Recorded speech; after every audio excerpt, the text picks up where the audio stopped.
welcome to part 3 of my Ninja Putting series. I'm Scott Zimmerman with Team Infinite. Now I promise that this video is going to be like no other video you've ever seen about putting. Recall that I'm not here to teach you putting techniques, but how to practice putting. But first, 2 quick announcements. I'm happy to say that I'll be touring this year on the PDGA Tour, sponsored by Team Infinite, and I've also selected the Hydrogen by Loft as my primary putter. Now, the reason I selected this disc is it feels great, and being a Speed 1 putter, it stays close to the basket when I miss. Remember, in stage 1, you just want to fire away your stacks over and over again so that you get rapid evolution of your thinking about your style and your technique and which disc you're using. And also, it's critical that you build confidence by only moving farther and farther out as you achieve success at each radius farther from the basket. In order to graduate from stage 1, I think you want to achieve 3 things. And this could take you months, so be patient. Now, the first thing you want to do is select your putter as your go-to putter from inside of 50 feet. Second, you want to choose your style. Are you going to go with shoulder forward, or are you going to use a straddle putt as your regular putt? And third, I think you want to be able to hit, let's say, 70% of your putts from 9 paces. Now, the pros are hitting 80 to 90% from circle 1, which is out at 33 feet. So let's come in a little bit and say, okay, 27 feet, reasonable distance, and let's hit 7 out of 10. Now, inside of that distance, you want to have very high confidence. When you've done all those 3 things, you're ready to graduate from stage 1 into stage 2. In stage 2, you can adapt your training for 3 new objectives. First, you want to improve your skills. Second, you want to diversify your skills. And third, you want to prepare for tournaments. Okay. Number 1, how do you diversify your skills? Well, I'm sorry to tell you this, but you only graduated from stage 1 with your regular putt. You still need to go back to stage 1 for your high putt and your straddle putt and your distance putt. You have to rapidly evolve your learnings and your style and your technique. So you need to practice, for example, your jump putt, if that's what you're going to do for distance putt. Okay, number 2, how do you improve? In order to increase your range and accuracy, you're going to need to track your progress.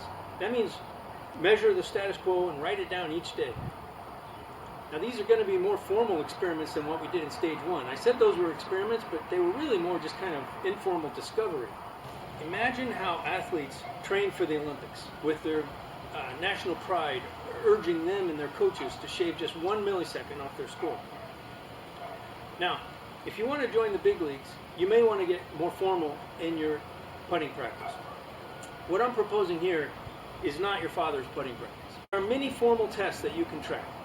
For example, you can throw 10 putts from 25 feet, 35 feet, 45 feet, upwind and downwind. So that's 6 tests. Write down your score for each of those 10. Then practice your straddle putts, stepping both left and right around a tree.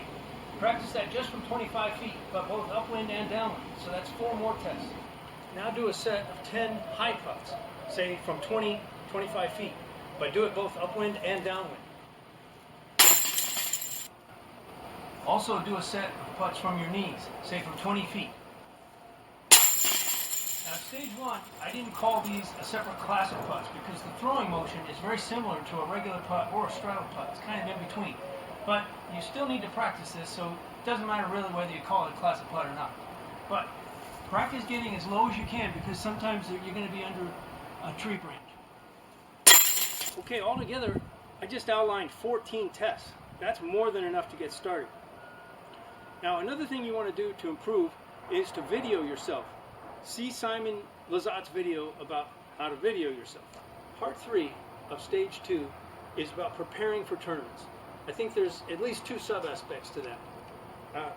First is develop your putting routine, and number 2 is to know your expectancy. I'll get back to that in a second. But first, your putting routine. So when you're within 100 feet of the basket, you're going to walk up and mark your lie. One of the first things you want to do is make sure it's your turn to putt, but also survey the park and make sure there are no noises or distractions that are about to fire off.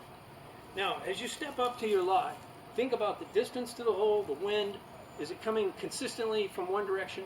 What's that going to do to the disc as it's going toward the hole? Is it going to push it down? Don't forget to ask yourself this. Do you expect it to rise or rise or fall?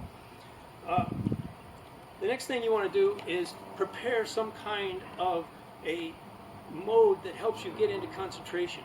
You may have noticed that some players like to just hold the disc out and stare at the basket.